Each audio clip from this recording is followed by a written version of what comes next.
آپ صلی اللہ علیہ وسلم نے دیکھا کہ ایک شخص سجدے کیے جا رہا ہے، رکوع کیے جا رہا ہے. بہت اچھی بات ہے سجدے کرنا، بہت عمدہ بات ہے رکوع کرنا، لیکن آپ صلی اللہ علیہ وسلم نے اس تیزی سجدوں رکوعوں کو دیکھا تو فرمایا علیکم ہدیا قاصدا، میانہ روی اختیار کرو، ذرا سکون سے سجدے کر لو، ذرا سکون سے رکوع کرو. کچھ لوگ کرتے ہی نہیں ہے سجدہ، کافر. کچھ کرنے لگتے ہیں تو حدیث کے الفاظ یہ ہیں، منافق کی نشانی یہ ہے عصر کی نماز کو لیٹ کرتا ہے، اتنا لیٹ کرتا ہے جب سورج غروب ہونے کو آتا ہے ینقر اربعا، کوے کی طرح 4 ٹھونگے مارتا ہے، منافق ہے. فرمایا میانہ روی اختیار کرو. آپ کو اللہ نے توفیق دے ہی دی ہے نماز پڑھنے کی تو ذرا سکون سے پڑھ لو، ذرا سکون سے رکوع کر لو. کیوں فرمایا ان الرجل لا يصلي 60 سنة، ایک شخص قیامت کے دن آئے گا 60 سال نماز پڑھ کے آئے گا. وما تقبل له صلاة، لیکن ایک بھی نماز اس کی قبول نہیں ہوگی. اللہ کے رسول صلی اللہ علیہ وسلم اس کی نماز قبول کیوں نہیں ہو؟ کیا اس نے سورۃ الفاتحہ نہیں پڑھی؟ حدیث میں آتا ہے جس سورۃ الفاتحہ نہیں پڑھتا اس کی نماز نہیں ہوتی. اس نے وضو نہیں کیا، وضو کے بغیر نماز نہیں ہوتی. یہ دونوں باتیں بیان نہیں کی. آپ نے فرمایا لعلہ یتم الرکوع ولا یتم السجود ویتم السجود ولا یتم الرکوع، ہو سکتا ہے اس نے رکوع تو مکمل کیا ہو، سجدہ مکمل نہ کیا، سجدہ مکمل کیا ہو، رکوع مکمل نہ کیا. شاید آپ کو تو غصہ آتا ہوگا. بعض دفعہ کسی کو نماز پڑھتے دیکھتے ہیں سمیع اللہ لمن حمدہ، نہ جانے وہ پورا مسلمان بھائی کہتا بھی ہے کہ نہیں، سیدھا کھڑا بھی نہیں ہوتا، زمین پہ دے مارتا ہے اپنے سر کو. اس بیچارے کا کیا بنے گا؟ سجدے سے سر اٹھاتا ہے، سیدھا ہو کے بیٹھتا بھی نہیں، تھوڑا سا سر اٹھا کے فوراً زمین پہ. ارے اللہ کے پیارے بندے ذرا ایک لمحہ رک تو جاؤ. اللہ کے رسول دعا کرتے تھے رب اغفر لی، رب اغفر لی، اللہ مجھے معاف کر دے. تم نے یہ دعا پڑھی؟ تو میرے پیارے بھائی اللہ کے رسول نے دعا سکھائی ہے، اللہم اغفر لی وارحمنی، یا اللہ معاف کر دے، رحم فرما، وارزقنی، رزق عطا فرما، واجبرنی، میری کمی کوتاہی کو معاف فرما، وارفعنی، اور میرے مقام و مرتبے کو بلند فرما. تمہیں یہ ساری چیزیں نہیں چاہیے؟ جس کو معافی مل جائے، رحمت مل جائے، رزق مل جائے، کمی کوتاہی معاف ہو جائے. شاسع الدار وليس لي قاعد يلاومني الى المسجد، کو لانے والا بھی نہیں. دوسری روایت کے الفاظ ہیں پھر آ گئے یا رسول اللہ صلی اللہ علیہ وسلم ان بین بیتی ومسجدی نخلا وشجرا، میرے گھر اور مسجد کے درمیان درخت بھی ہیں، جھاڑیاں بھی ہیں، کھجور کے درخت بھی ہیں. میں نبینا انسان ہوں، اگر پتہ نہ چلے میں کسی درخت سے ٹکرا جاؤں تو کیا بنے؟ ہے اجازت کے گھر میں نماز پڑھ لوں؟ آپ نے پھر وہی سوال کیا وہ هل تسمع النداء، اذان سنتے؟ کہا اذان تو سنتا ہوں. کہا پھر مسجد میں آ کے نماز پڑھ. صحابی 5واں عذر لے کے پھر آئے یا رسول اللہ صلی اللہ علیہ وسلم ان المدینة کثیرۃ الہوام والسباع، مدینے میں چھپائے جانور اور درندے بھی ہیں. اگر میں اندھیرے میں نکلوں کسی درندے اور جانور کو اپنا شوق پورا کرنے کی خواہش پیدا ہوگی تو میرا کیا بنے گا؟ کیا گھر میں نماز پڑھ لو؟ آپ نے پھر فرمایا وَهَلْ تَسْمَعُ الْمُؤَذِّنَ فِي الْبَيْتِ الَّذِي أَنْتَ فِيهِ، جس گھر میں رہتے ہو مؤذن کی آواز پہنچتی ہے؟ قَالَ نَعَمْ، کہا پھر مسجد میں آ کے نماز پڑھ. چھٹا عذر لے کے پھر آ گئے یا رسول اللہ صلی اللہ علیہ وسلم انت کما ترانی، آپ تو مجھے دیکھ رہے ہیں، میں نہیں دیکھ رہا.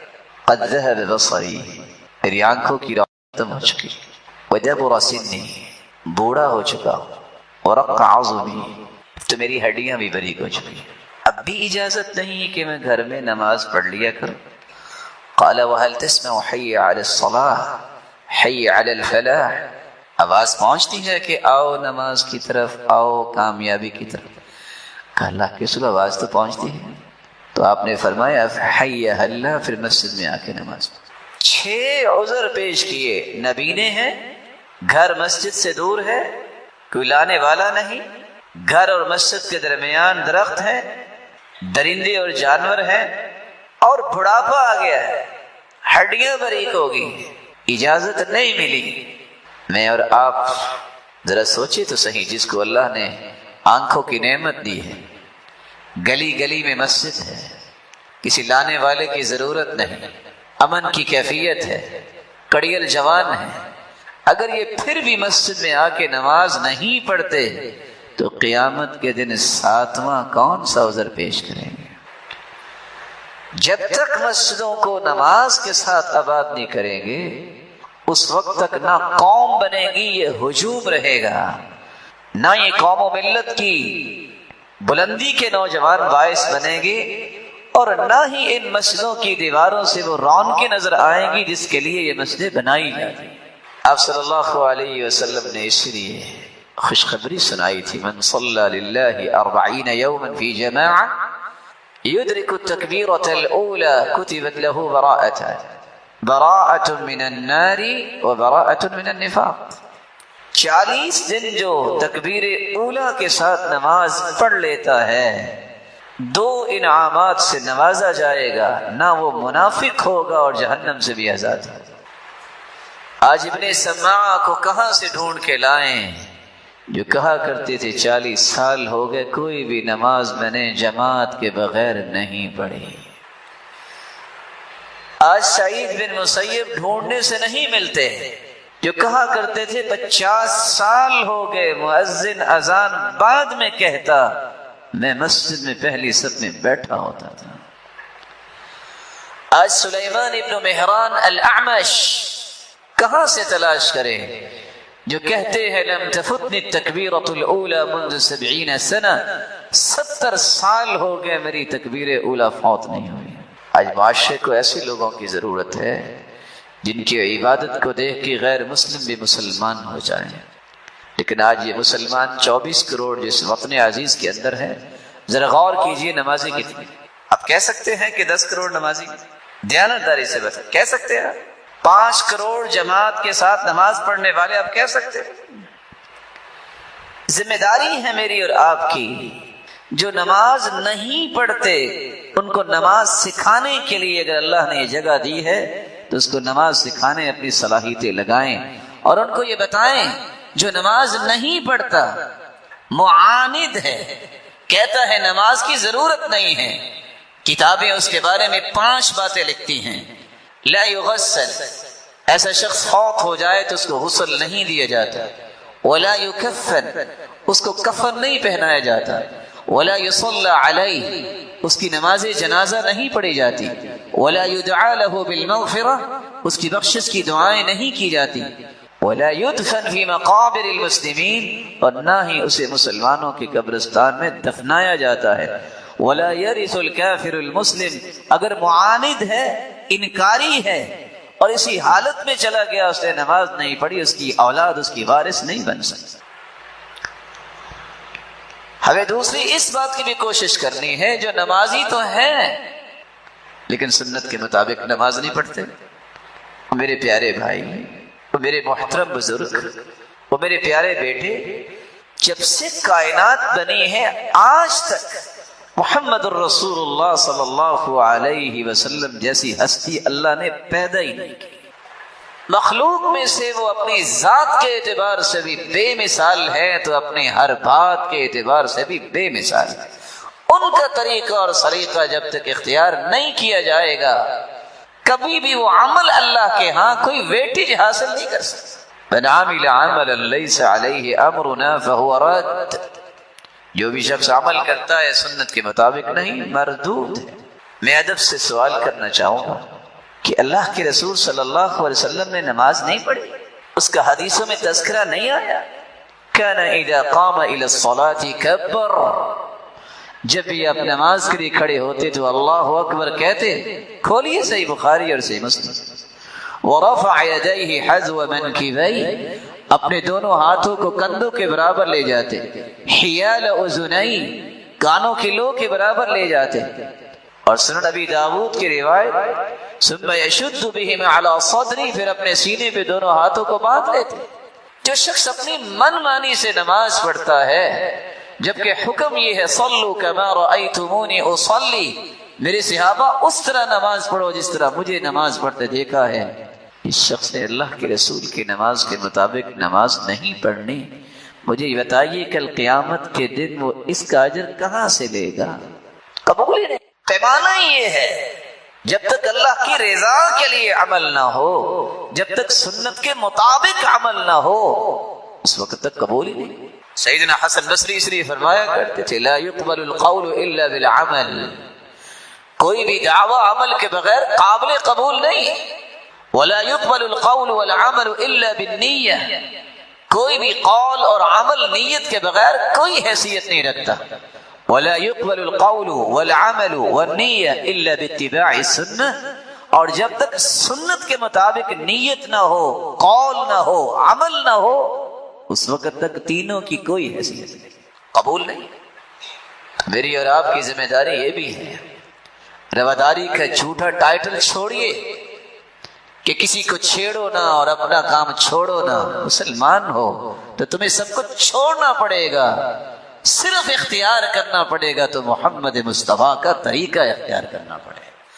تمہارا دعویٰ ہے کہ مسلمان ہو تو تمہیں اللہ کی بات ماننی پڑے گی، سب کی چھوڑنی پڑے گی۔ یا اپنا بیانیہ بدل لو، یا پھر پکے مسلمان بن جاؤ جو صحابہ کرام بنے تھے۔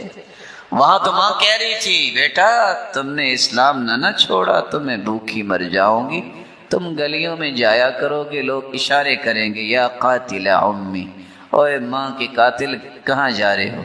تو بیٹے نے جب دیکھا کہ ماں تو واقعی کھانا چھوڑ گئی ہے تو وہ اٹھے تھے سعد اور کہنے لگے یا اماں، اور میری ماں تم کہہ رہی ہو کہ تم بھوکی مر جاؤ گی اور میں دین چھوڑ دوں؟ لو ان لک 100 نفس، میری ماں ایک جان ہے نا، اگر اللہ تجھے 100 جانیں دے دے، تخرج امامی نفسا نفسا، ایک ایک کر کے 100 کی 100 جانیں نکل جائیں، میری ماں میں دین نہیں چھوڑ سکتا۔ یہ کو منہج اتنا کمزور تو نہیں ہے نا؟ جو بے نمازی ہیں ان کو نمازی بنانے کی کوشش کریں، ان کو بتائیں نماز کے بغیر کوئی دین نہیں، اسلام کا دعویٰ بیکار ہے اگر نماز نہیں پڑھتا اور انکار کرتا ہے۔ جو نماز پڑھتے ہیں انہیں سنت کے مطابق نماز پڑھنی سکھائیں، اور جو سنت کے مطابق نماز پڑھتے ہیں اور پڑھتے گھروں میں ہیں ان کو مسجدوں میں لے کے آئیں، ان کو بتائیں کہ مردوں کی نماز گھروں میں نہیں مسجدوں میں ہوتی۔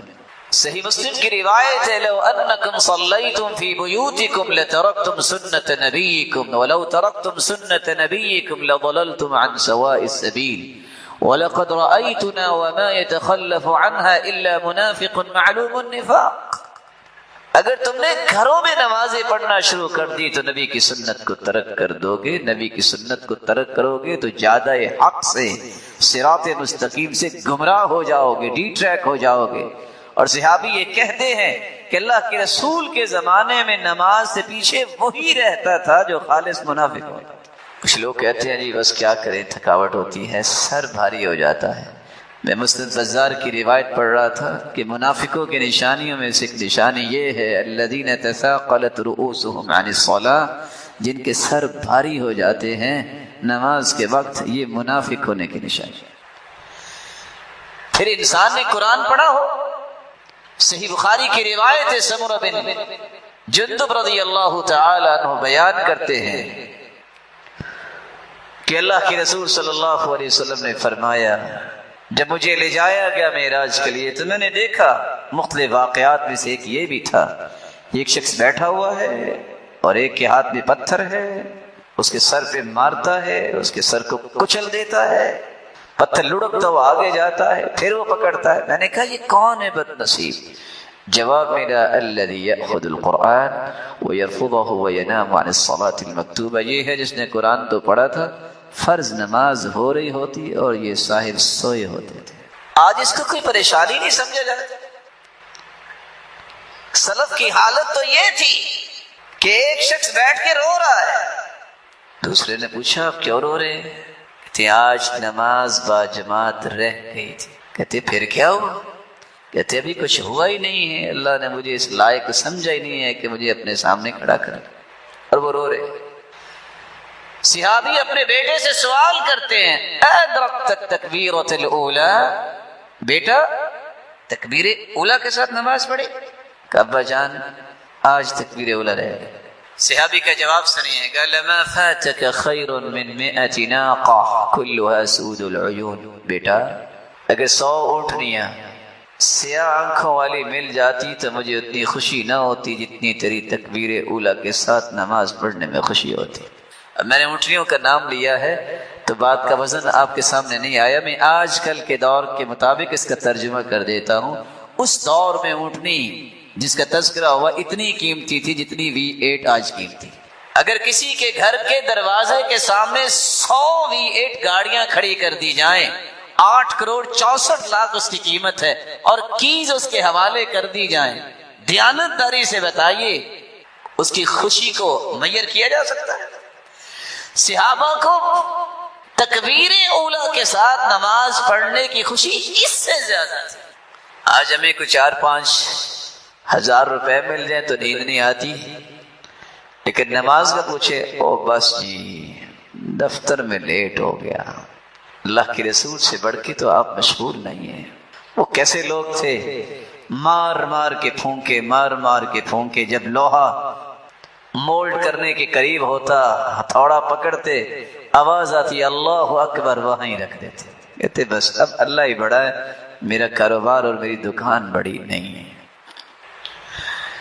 بے نمازیوں کو نمازی بنائیے، جو سنت کے مطابق نماز نہیں پڑھتے اسے سنت کے مطابق نماز پڑھنا سکھائیے۔ اللہ کے رسول صلی اللہ علیہ وسلم نے تو ممبر پہ کھڑے ہو کے نماز کا طریقہ سکھایا تھا۔ آج خطبہ اور واعظین علماء جو ہمارے سر کے تاج ہیں، یہ چیزیں ختم ہو گئی، یہ بڑی ضروری چیزیں ہیں۔ آپ کس طرح ممبر سے نیچے اتر کے فنزل القہقرہ سجدہ کر کے دکھایا، ایک ایک چیز سمجھائیے۔ ہمارے نزدیک نماز آج کوئی حیثیت ہی نہیں رکھتی، والعیاذ باللہ۔ مسجد کو آباد کرنا ہے تو نماز کے بعد قرآن مجید کی تلاوت کا بندوبست کریں۔ سچ کہا میرے محترم شیخ نے، ہماری دعائیں آپ سب کے ساتھ ہوں گی، لیکن آپ ہیں مسجد کے مالک، آپ ہیں اس مسجد کو آباد کرنے والے۔ میں انتظامیہ سے ادب سے گزارش کروں گا، محمدا عبده ورسوله يا أيها الذين آمنوا اتقوا الله حق تقاته ولا تموتن إلا وأنتم مسلمون يا أيها الناس اتقوا ربكم الذي خلقكم من نفس واحدة وخلق منها زوجها وبث منهما رجالا كثيرا ونساء واتقوا الله الذي تساءلون به والأرحام إن الله كان عليكم رقيبا يا أيها الذين آمنوا اتقوا الله وقولوا قولا سديدا يصلح لكم أعمالكم ويغفر لكم ذنوبكم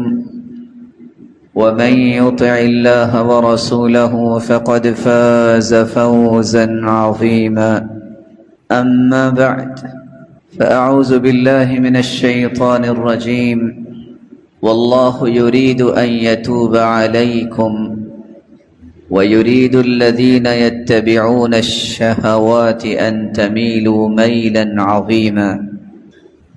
اللہ عز و جلال کا بے پناہ احسان ہے جس نے ہمیں مسلمان بنایا اور ہماری رشد و ہدایت کے لیے نوشتہ ہدایت قرآن مجید کو اتارا، اور اس کی روشنی میں تربیت کرنے کے لیے سرتاج رسول محمد الرسول اللہ صلی اللہ علیہ وسلم کو ہادی و مرشد بنایا۔ جن ہستیوں نے آپ کی صحبت اور رفاقت کو پسند کیا، اللہ تعالیٰ نے رہتی دنیا تک ان صحابہ کرام کو نمونہ بھی بنایا اور ان کے ایمان کو مقیاس اور میزان اور پیمانہ بھی بنایا۔ جن اصول و ضوابط کی روشنی میں ان صحابہ نے تربیت پائی، ان میں سے ایک اصول یہ تھا کہ وہ ہر وقت اس بات پہ توجہ دیتے کہ ہمارا رب ہم سے راضی ہے کہ نہیں راضی۔ وہ دنیا کی خوشنودی، دنیا کی رضامندی کے بجائے خالق کی رضامندی اور اس کی خوشنودی حاصل کرنے کے لیے ہر وقت تیار رہتے تھے۔ وہ جانتے تھے کہ اللہ ذوالجلال کے ارادے اور مشیت کے بغیر کوئی کام نہیں ہو سکتا۔ وہ جانتے تھے کہ دنیا کا یہ سارا نظام اللہ کے فیصلے کے ساتھ ہی چل رہا ہے، یہ اللہ کا عدل ہے، یہ اللہ کے حکم کے ساتھ ہی چل رہا ہے۔ دنیا کے اندر کوئی ایسی طاقت ہے ہی نہیں جو اللہ ذوالجلال کے فیصلے کے سامنے دم مارے۔ آج کی ہماری گفتگو کا محور ایک ایسا موضوع ہے جس پہ عموماً ہماری توجہ نہیں رہتی، لیکن وہ ہماری زندگی کے لیے بہت ضروری ہے۔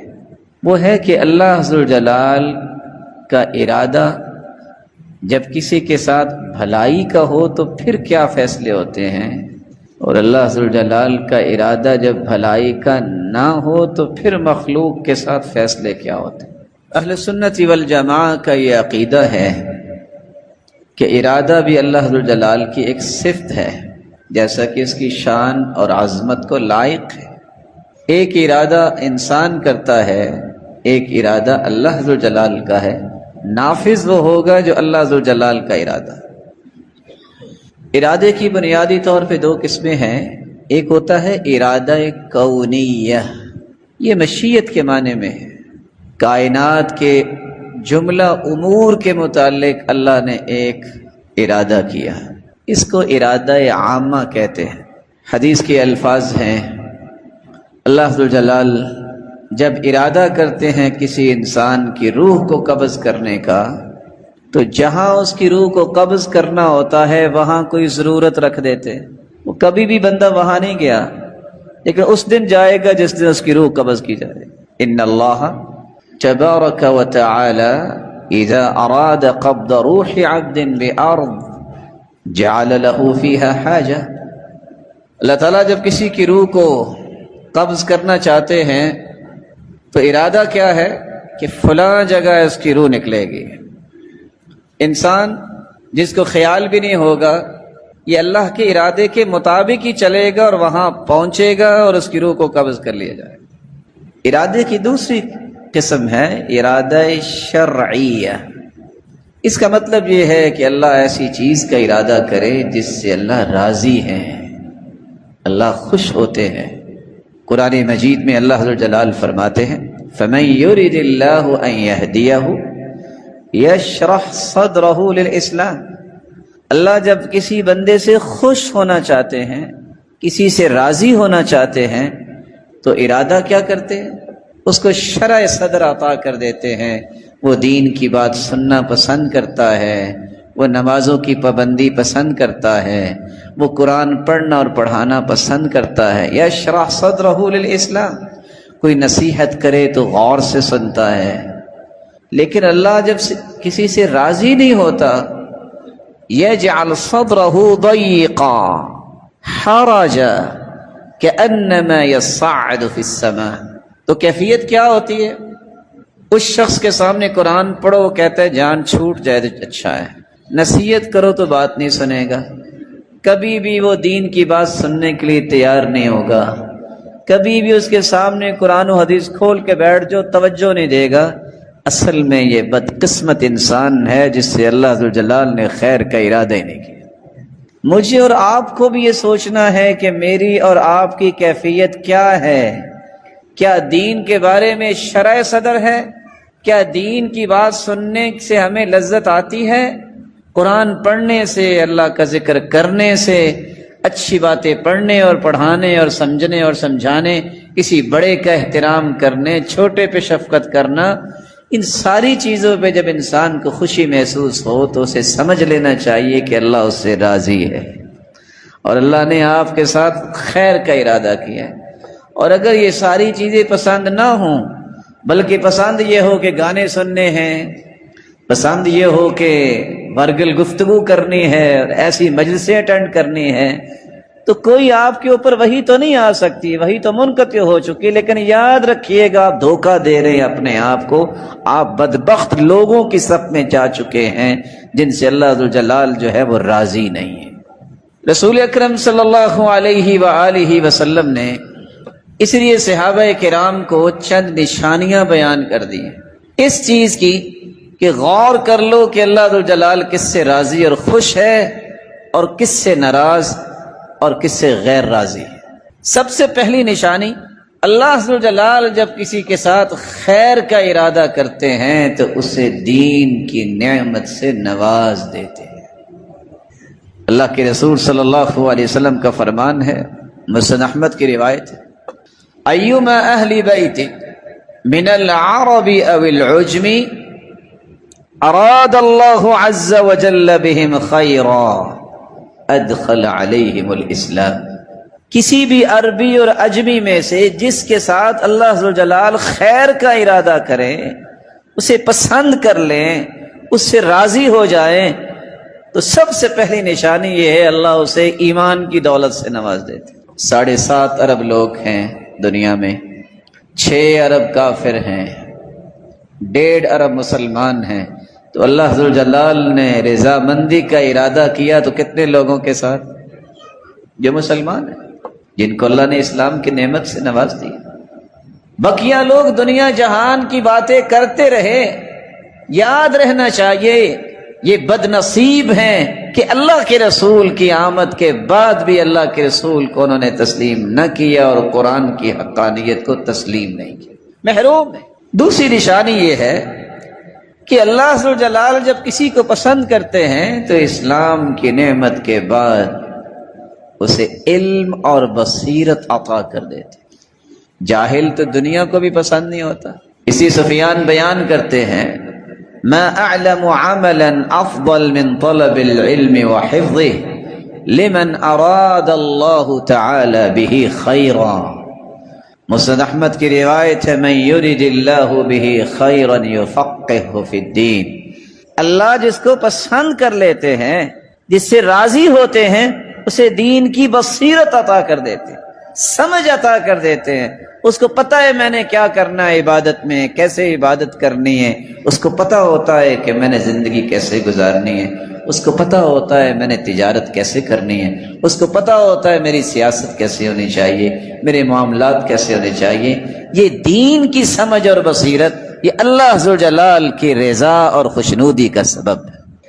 اور سفیان کہا کرتے تھے، دنیا کے اندر وہ علم جس کو اللہ نے وحی بنا کے بھیجا ہے، اس علم کو حاصل کرنا، یاد کرنا، اس سے بڑھ کر دنیا میں کوئی کام نہیں، لیکن یہ ملتا کس کو ہے؟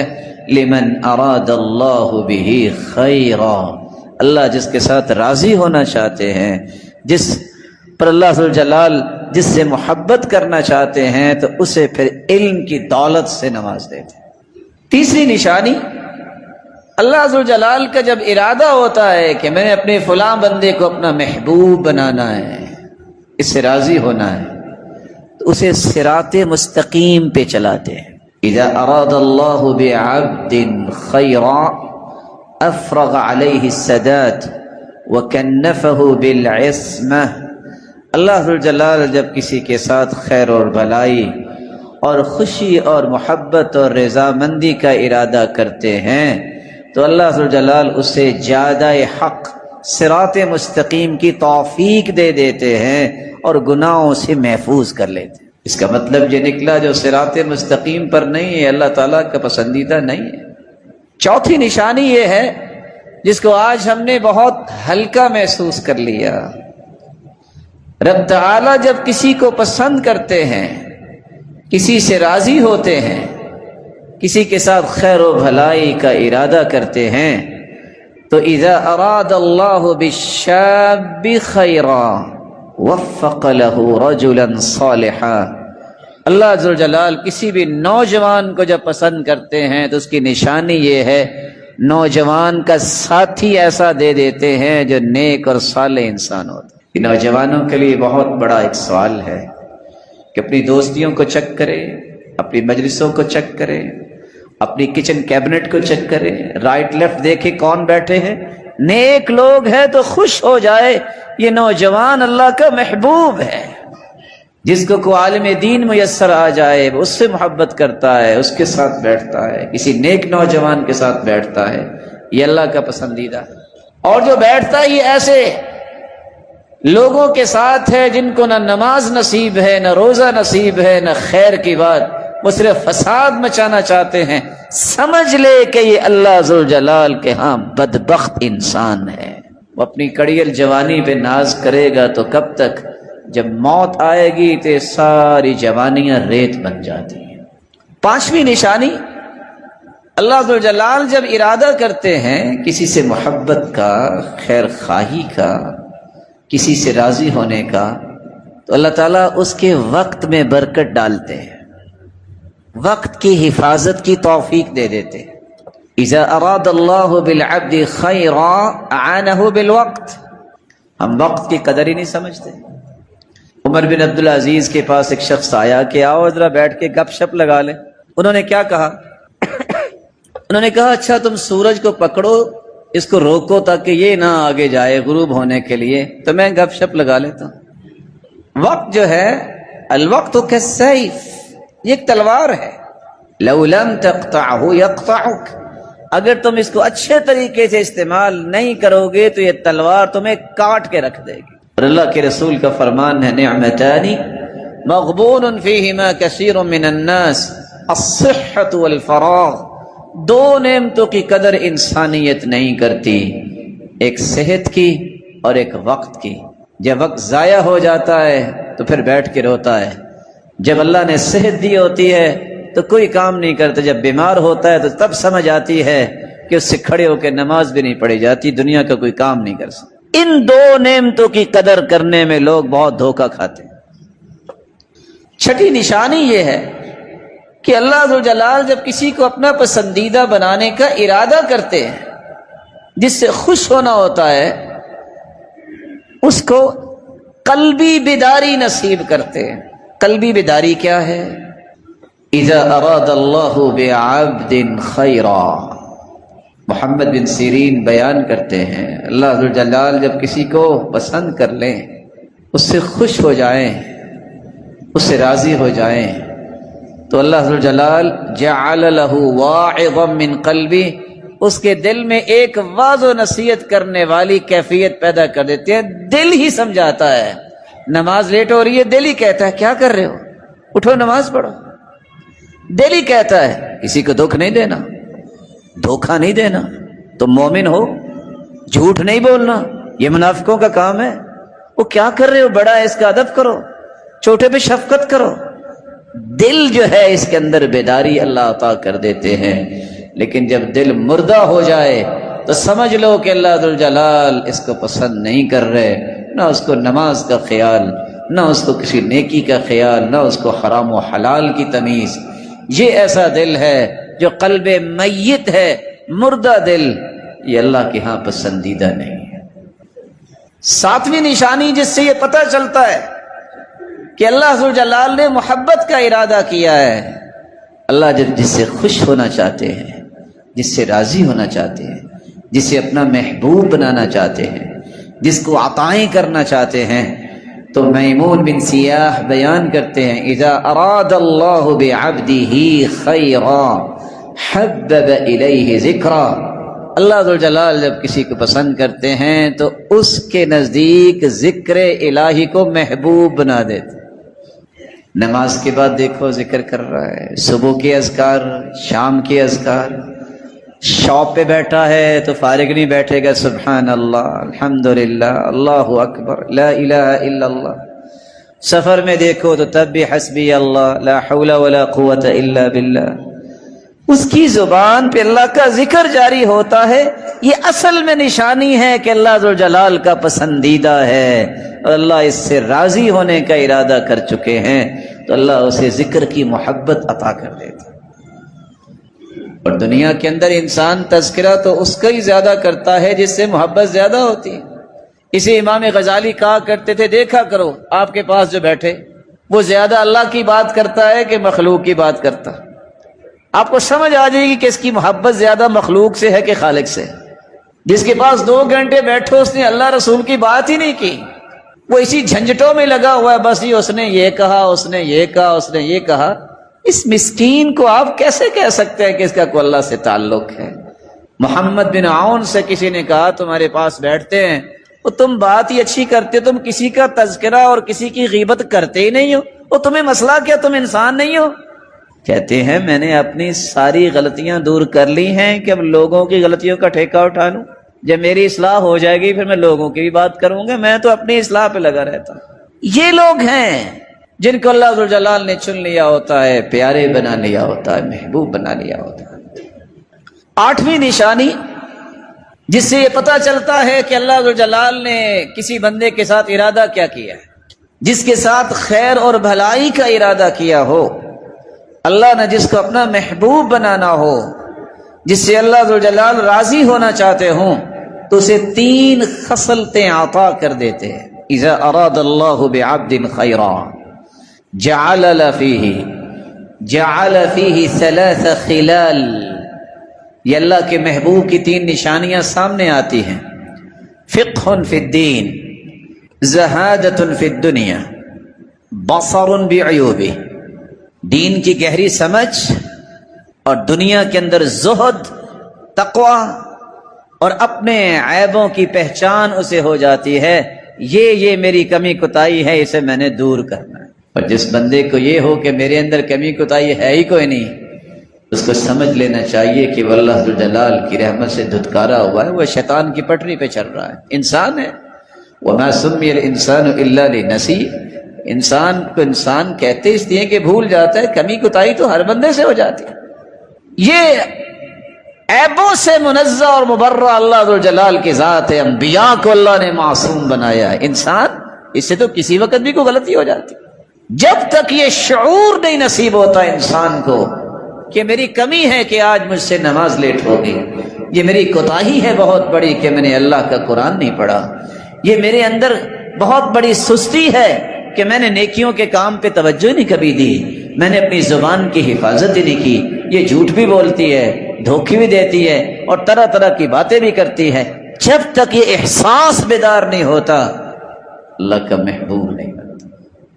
9ویں نشانی یہ ہے جب اللہ ذوالجلال کسی کو پسند فرما لیتے ہیں، جب کسی کو اپنا پیارا بنا لیتے ہیں، جب کسی کو محبوب لوگوں کی صف میں شامل فرما لیتے ہیں، جس کو اپنی رضامندی اور خوشنودی کا سرٹیفکیٹ عطا کرنا ہوتا ہے، اس کے دل میں نرمی پیدا کر دیتے ہیں۔ سیدہ عائشہ رضی اللہ تعالی عنہا روایت کرتی ہیں، اذا اراد اللہ بأہل بیت خیرا ادخل علیہم الرفق۔ جس گھر کو اللہ پسند کر لیتے ہیں، اللہ ذوالجلال اس گھر پہ نرمی کو داخل کر دیتے ہیں، نرمی کو داخل کر دیتے ہیں۔ اور دوسری روایت میں آتا ہے دلہم علی باب الرفق، اللہ ذوالجلال انہیں نرمی سکھا دیتے ہیں، سمجھا دیتے ہیں، ان کے رویوں کو نرم بنا دیتے ہیں۔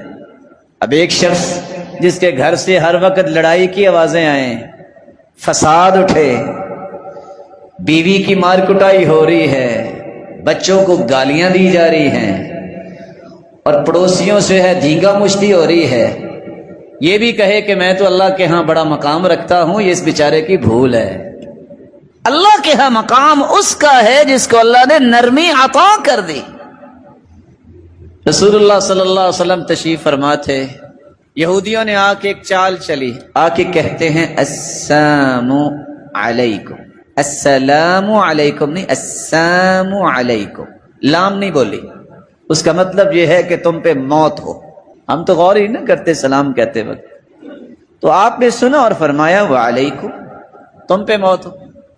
سیدہ عائشہ مومنوں کی ماں جب پوچھا کہ اللہ کے رسول پہ لعنت بھیج رہے ہیں تو کیا کہتی ہیں؟ علیکم اللعنہ وغضب علیکم، تم پہ لعنت ہو، تم پہ اللہ کا غضب ہو۔ تو اللہ کے رسول فرماتے ہیں مہلا یا عائشہ، مہلا، رک جاؤ عائشہ، کیا ہوا؟ کہا ولم تسمع ما قالوا، اللہ کے پیارے پیغمبر آپ نے سنا نہیں یہودی کیا کہہ رہے تھے؟ قال اولم تسمعی ما قلت، عائشہ آپ نے نہیں سنا کہ میں نے کیا کہا؟ انہوں نے کہا السلام علیکم، تم پہ موت ہو، تو میں نے کہا کہ تم پہ موت ہو۔ ان کی تو سنی نہیں جائے گی، میری قبول ہو جائے گی۔ پھر آپ نے فرمایا ان اللہ رفیق یحب الرفق فی الامر کلہ، اللہ نرمی کو پسند کرتے ہیں، ہر چیز میں نرمی نہیں چھوڑنی چاہیے۔ یا میں پیغام دینا چاہوں گا ان کڑیل جوانوں کو جو جوانی اس میں سمجھتے ہیں کہ بیوی کو اپنی پاؤں کی جوتی سمجھیں، تو خود بھی تو پاؤں ہی ہو گئے نا، اور جو سمجھیں کہ یہ میرے گھر کی عزت ہے، یہ عزت کی پگڑی سر پہ رکھی جاتی ہے، خود بھی تو سر ہی ہو گئے۔ ما ضرب رسول اللہ صلی اللہ علیہ وسلم خادما ولا امرأة قط، پوری زندگی اللہ کے رسول صلی اللہ علیہ وسلم نے اپنی بیویوں میں سے کسی بیوی کو مارا نہیں ہے۔ تو اگر اللہ کے رسول سے سچی محبت ہے تو کام تو پھر ایسے ہونے چاہیے۔ جو اپنی جوانی ثابت کرنے کے لیے ہر روز کو 10-8 گالیاں دینے کی خواہش رکھتے ہیں، انہیں سوچنا چاہیے کہ آپ کا ایمان کیسا ہے۔ رب کے ہاں آپ کا مقام نہیں ہے، رب اس کو پسند کرتا ہے جس کو نرمی عطا کی ہوتی ہے۔ اس لیے رسول اللہ صلی اللہ علیہ وآلہ وسلم نے یہ بھی فرمایا تھا کہ کیسی عجیب بات ہے کہ دن کو تم جانوروں کی طرح بیویوں کو مارو اور رات کو ان کے پاس آؤ، شرم نہیں آتی؟ رسول اکرم صلی اللہ علیہ وآلہ وسلم نے وہاں حکم دیا ہے احسنوا الیہن، احسان کرو۔ ہاں یہ بات حقیقت ہے کہ ناشکری تو جگہ جگہ پہ ہو سکتی ہے، اسی لیے تو عورتوں سے بھی کہا تھا یا معشر النساء تصدقن واکثرن من الاستغفار، صدقہ کیا کرو کثرت سے، اور استغفار بھی کثرت سے کیا کرو، کیونکہ میں نے دیکھا ہے کہ جہنم میں اکثر عورتیں ہیں۔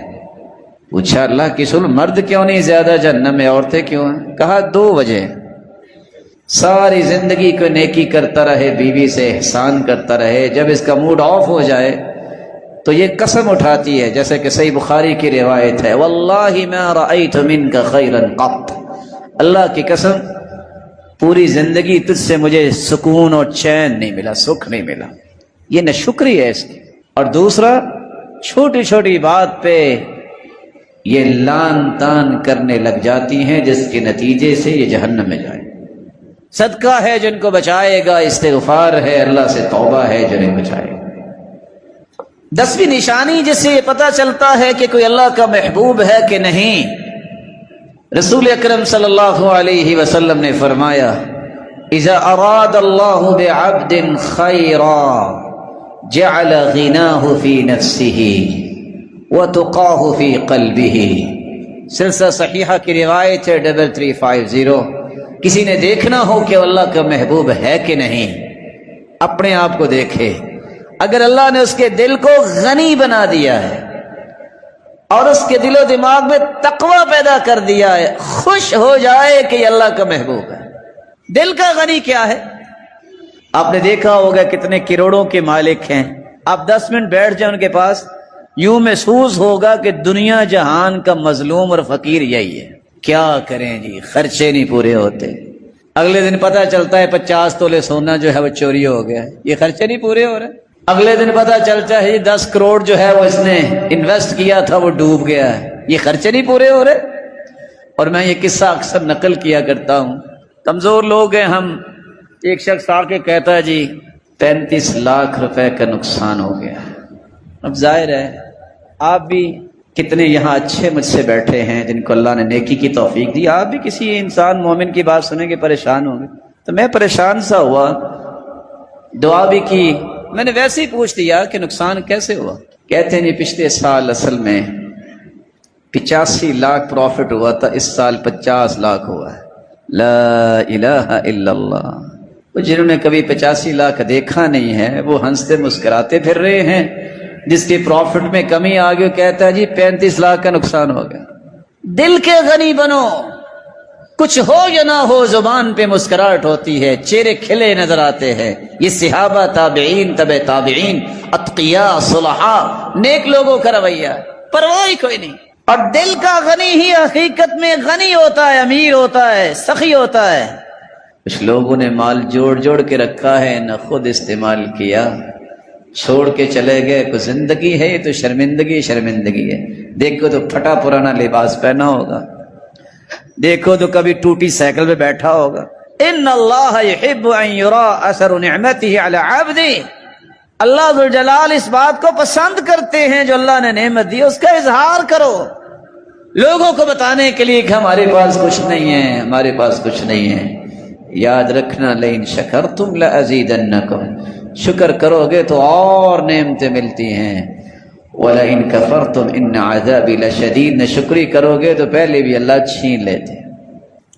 11ویں نشانی جس سے پتہ چلتا ہے کہ آپ اللہ کے محبوب ہیں کہ نہیں، میں اس کے بارے میں خصوصی گزارش کروں گا کہ مجھے اور آپ کو خصوصاً آج کل کے ماحول میں توجہ کرنی چاہیے.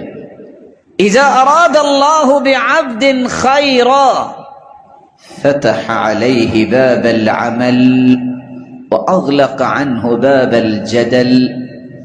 اللہ جس کو محبوب بنا لیتے ہیں، جس سے محبت کرتے ہیں، جس سے راضی ہوتے ہیں، جس کو پسند کرتے ہیں، جس کے ساتھ خیر اور بھلائی کا ارادہ کرتے ہیں، عمل کا دروازہ اس کے سامنے کھول دیتے ہیں اور لڑائی کا دروازہ بند کر دیتے ہیں. یہ لڑائی نہیں کرے گا، یہ کبھی قرآن پڑھتا نظر آئے گا، کبھی تہجد پڑھتا نظر آئے گا، کبھی پہلی صف میں نظر آئے گا، صدقہ کرتا نظر آئے گا، وقت پہ زکوٰۃ دیتا نظر آئے گا، مال ہے تو حج پہ جاتا نظر آئے گا، بڑے کا احترام کرتا نظر آئے گا، چھوٹوں پہ شفقت کرتا نظر آئے گا، رشتہ داروں سے اچھا برتاؤ کرتا نظر آئے گا، اپنے گھر کے ماحول کو دینی ماحول دیتا نظر آئے گا، اپنی اہلیہ کا خیال کرتا نظر آئے گا، اپنے بچوں کی اچھی پرورش کرتا نظر آئے گا.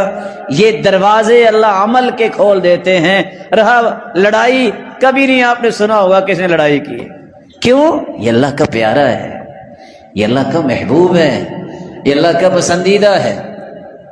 ساتھ ہی دوسری بات بھی سن لیجئے، وَإِذَا أَرَادَ اللَّهُ بِعَبْدِهِ الشَّرَّ فتح علیہ باب الجدل واغلق عنہ باب العمل.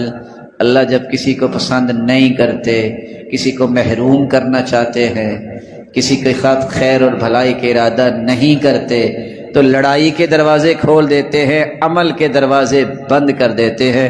نہ نماز پڑھے گا، نہ روزے سے کوئی غرض ہے، کروڑوں کا مالک ہے، کبھی حج نہیں کرے گا، کبھی دیکھو دکاندار سے لڑ رہا ہے، کبھی پڑوسی سے، کبھی جو ہے پارٹنر سے، کبھی کسی چوراہے پہ، کبھی کسی گلی سے، اس کی ہر طرف سے لڑائیوں کی آواز آتی ہے.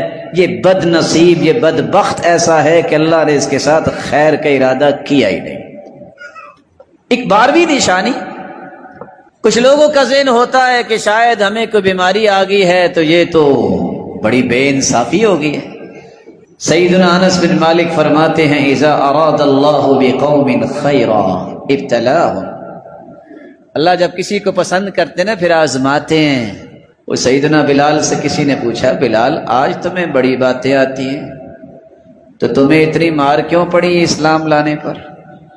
کہتے بتاؤں، تم بھی تو جاتے ہو بازار میں تو کھٹکھٹا کے دیکھتے ہو گھڑے کو مٹی ٹھیک لگی ہے، ٹھیک لگی ہو تو خریدتے ہو نا. تو اللہ نے مجھے چیک کیا اور مجھے کامیاب بھی کیا. امام ابن القیم کہتے ہیں اللہ کے پیارے بندے 3 نہروں میں غوطہ لگا کے دنیا سے جاتے ہیں. کتنی نہروں میں؟ 3 نہروں. نہر المصائب، طرح طرح کی آزمائشوں سے آزمائے جاتے ہیں. احسب الناس ان يتركوا ان يقولوا آمنا وهم لا يفتنون، کیا لوگوں نے گمان کر لیا ہے کہ ان کی کوئی آزمائش ہی نہیں ہوئی، فتنے میں نہیں ڈالے گئے اور جو ہے کہ وہ کہیں گے کہ ہم جنتی ہیں؟ نہر المصائب، مصیبتیں جو ہیں یہ انسان کو چیک کرنے کے لیے آتی ہیں. دوسری نہر، اس سے غوطہ لگاتے وہ اگلی نہر میں چلا جاتا ہے، وہ ہے نہر الحسنات المستغرقہ، ہر وقت مصیبتوں کے باوجود بھی نیکیاں ہی کرتا نظر آتا.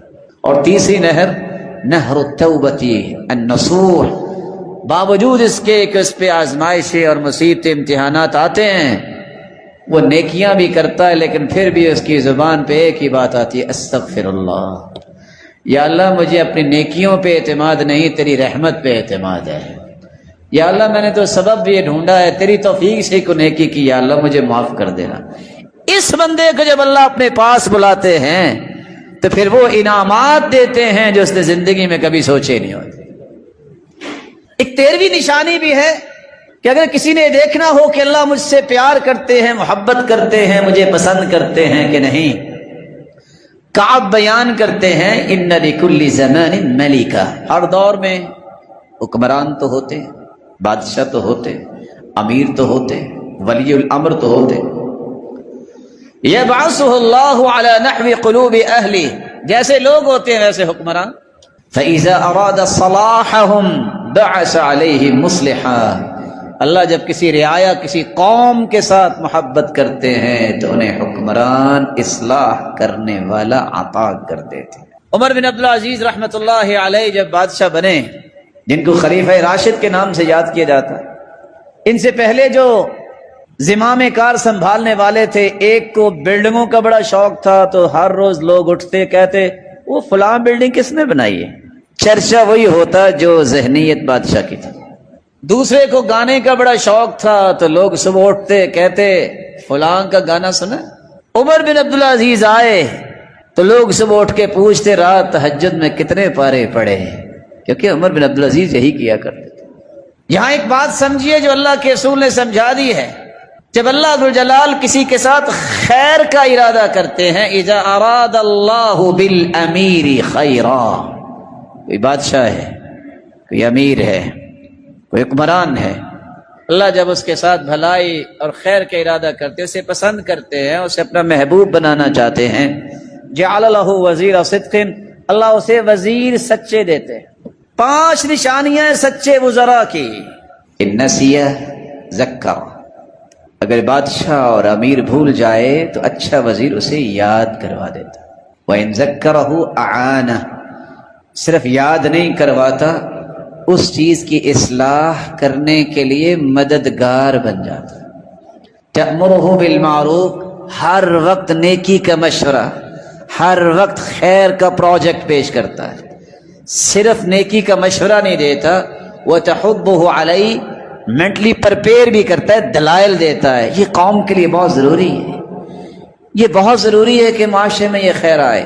وَتَنْهَاهُ عَنِ الْمُنْكَرِ، اور 5ویں نشانی کہ اگر وہ برائی پہ دیکھتا ہے تو روکتا بھی ہے۔ کیسے روکتا ہے؟ اکیلے بیٹھ کے اسے کہتا ہے کہ یہ دین کے مخالف چیز، جیسا کہ ہشام کی روایت میں ہے کہ بادشاہ کا ہاتھ پکڑو، اللہ کو سے کہو کہ یہ ٹھیک نہیں ہے۔ اور دوسری بات، وَإِذَا أَرَادَ اللَّهُ بِالْأَمِيرِ شَرًّا، اللہ جب کسی کو پسند نہیں کرتے، کسی سے محبت نہیں کرتے، جَعَلَ لَهُ وَزِيرَ سُوءٍ، اس کے وزیر اللہ گندے بنا دیتے ہیں۔ ان کی بھی 5 نشانیاں ہیں۔ پہلی نشانی، تَأْمُرُهُ بِالْمُنْكَرِ، ہمیشہ غلط مشورے دیں۔ إِن نَسِيَ لَمْ يُذَكِّرْهُ، بھول جائے تو یاد نہیں کرواتے۔ کیوں نہیں یاد کرواتے؟ اچھا ہے یہ بے عزت ہو، یہ جان چھوڑے، ہماری باری آئے۔ وَإِن ذَكَّرَهُ لَمْ يُعِنْهُ، اگر یاد کرواتے بھی ہیں تو مدد نہیں کرتے، تانا دینے کے تیرے دور میں ایسا ہوا، تیرے دور میں ایسا ہوا، مددگار نہیں بنتے۔ برائی کے مشورے دیں گے، فلاں کو مروا دو، فلاں کو یہ کر دو، فلاں کو یہ کر دو، صرف مشورہ ہی نہیں، تحض علیہ، اس پہ دلائل دیں گے، شیطانی دلائل کہ یہ کروانا بہت ضروری ہے، نقصان۔ لا تألوہ خبالہ، 5ویں نشانی اللہ کے رسول نے بیان کی، پاگل بنانے میں کوئی کسر نہیں چھوڑتے۔ نتیجہ کیا نکلتا ہے؟ وہ سمجھدار اپنے آپ کو سمجھنے والا بھی انہیں کے پیچھے چل نکلتا ہے۔ رسول اکرم صلی اللہ علیہ وآلہ وسلم نے جو ایک نشانی بیان کی ہے وہ سننے والی ہے۔ اللہ کا پیارا، اللہ کا محبوب، اللہ کا پسندیدہ، اللہ ذوالجلال جس سے راضی ہے، اس کا خاتمہ بالخیر اللہ فرماتے ہیں۔ اذا اراد اللہ بعبد خیرا، اللہ جب کسی سے بھلائی کا ارادہ کرتے ہیں، اسے خوش ہونا چاہتے ہیں، یستعملہ، اسے استعمال کرتے ہیں۔ صحابہ نے سوال کیا، اللہ کے پیارے پیغمبر، اللہ بندے کو استعمال کرتے کیسے؟ آپ نے 3 جواب دیے 3 حدیثوں میں۔ یوفقہ لعمل صالح، اللہ جب کسی کو محبوب بناتے ہیں تو نیک عمل کی توفیق دے دیتے ہیں۔ دوسری حدیث کے الفاظ، ثم یقبضہ علیہ، پھر موت اسی نیک عمل پہ اس کی آتی ہے۔ تیسری نشانی، يفتح له عملا صالحا بين يدي موته حتى يرضى عنه من حوله. ایسے نیک اعمال کرنے لگ جاتا ہے کہ اس کے سراؤنڈنگ میں جتنے لوگ ہیں وہ اس سے راضی ہو جاتے ہیں، گواہیاں دینا شروع کر دیتے ہیں یہ کتنا اچھا آدمی ہے، اور اللہ اسے اپنے پاس لے جاتا ہے. وہب ابن منبہ بیان کرتے ہیں اذا اراد اللہ بعبد خیرا ختم له بخیر عمله. اللہ جب کسی کو اپنا محبوب بناتے ہیں تو اچھے عمل پہ اس کی موت آتی ہے. اچھا عمل کیا ہے؟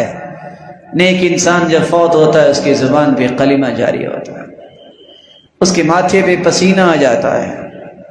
جب وہ دنیا سے جا رہا ہوتا ہے تو اللہ ذوالجلال کے کسی حکم کی تعمیل کر رہا ہوتا ہے. کیسا کمال انسان ہوگا وہ.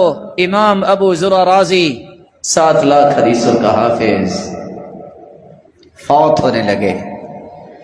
3 محدث ان کے پاس بیٹھے ہیں، امام ابو حاتم الرازی، منذر بن شاہزان، ابن وارہ. تینوں کہتے ہیں حکم یہ ہے کہ جب قریب المرگ ہو اسے کلمہ پڑھانا چاہیے، تو کیا کریں؟ اتنا بڑا ہے محدث. تینوں نے مشورہ کیا کہ وہ حدیث پڑھتے ہیں، ان کو یاد آ جائے گا. من کان آخر کلامہ لا الہ الا اللہ دخل الجنہ. جس کی زبان پہ کلمہ جاری ہو جائے آخری وقت پہ وہ جنت پہ جائے. ایک نے حدیث کی سند پڑھنا شروع کی، حدثنا ابو عاصم. پڑھتے پڑھتے تھوڑی سی سند پڑھ کے رک گئے. دوسرے کہتے ہیں میں یہ سند پڑھتا ہوں. حدثنا بندار قال حدثنا ابو عاصم. 2 کو 3 نام لیے اور وہ بھی رک گئے. آنکھیں بند تھی امام ابو زرع